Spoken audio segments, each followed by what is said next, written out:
call it procrastination. But what if it's something deeper?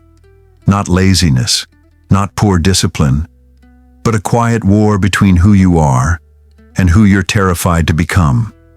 You sit there, scrolling, planning, avoiding, telling yourself, "I'll start soon." But deep down, you know, soon never comes. Because you're not avoiding the task. You're avoiding the version of you the task will create. The version that's bold. The version that's seen. The version that might finally stop hiding. And that scares the hell out of you. So you delay, you distract, you choose comfort over confrontation. And every time you do, a quieter part of you watches, disappointed, but not surprised. You convince yourself you're waiting for the right time, the perfect moment, the golden hour when everything will just align. But let's be honest, time isn't the problem. Fear is. The fear of failing, of not being good enough, of proving every cruel thought you've ever had about yourself. Right. So instead of risking the pain, you settle for the guilt. Because guilt is familiar. It stings, but it doesn't demand change. It doesn't ask you to rise. It just asks you to stay small. So you scroll, you clean, you write a new to-do list. You stay busy doing everything, except the one thing that matters.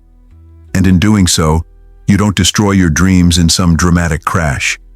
You betray them, quietly, consistently, every single day. Procrastination isn't a flaw in your discipline. It's a mirror. It reflects the places inside you that don't believe they're worthy of growth. The parts that were told, "You'll always mess it up. You're not built for this. You'll never get it right." So you delay, not because you don't care, but because deep down, you believe it won't matter anyway. That's the real wound. Not laziness, but hopelessness. And here's the lie you swallowed, that by avoiding the risk, you're protecting yourself. But maybe you're just protecting the story that says you can't. If this voice sounds like yours, subscribe. Not for me, but for the version of you that's still waiting to be heard. And tell me this. What's the one story you've been telling yourself that's kept you stuck the longest? Drop it in the comments. Say it out loud. Name it. And start breaking it. At some point, the mask cracks. Not because you want it to, but because it's too heavy to hold. You forget how to smile the way they like. You stop answering texts with fake, "I'm fine." You lose the energy to perform, to pretend, to be okay. And that's when something deeper begins to speak. Not the ego, not the achiever, not the polished version of you, but the one who's been watching, waiting, underneath it all. It doesn't speak in achievements, or affirmations, or positivity. It speaks in silence, in discomfort, in longing, in that aching whisper that says, "This isn't who I really am." And once you hear it, you can't unhear it. The real you doesn't need to prove anything. It doesn't chase approval. It doesn't apologize for existing. It feels. It remembers. It forgives. But most of all, it sees. It sees the version of you that's exhausted from performing. The one that stayed quiet just to be accepted. The one that kept shrinking so others wouldn't feel small. And it doesn't hate you for it. It just wants you back. Because you were never meant to be perfect. You were meant to be whole. And wholeness, it doesn't come from fixing what's broken. It comes from loving what you've forgotten. Starting isn't about motivation. It's about rebellion. A quiet revolt against the version of you that keeps you small. You don't need to feel ready. You need to feel done. Done with waiting. Done with shrinking. Done with betraying yourself for comfort.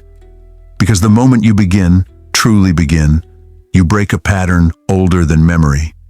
A pattern that whispered, "Stay safe. Don't try too hard. Failure will destroy you."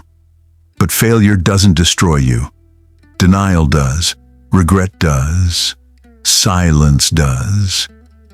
And right now, your silence is the loudest no you keep saying to yourself. Confidence doesn't come from being perfect. It comes from keeping promises to yourself. The quiet ones. The ones no one hears but you. I'll start today. I won't numb this time.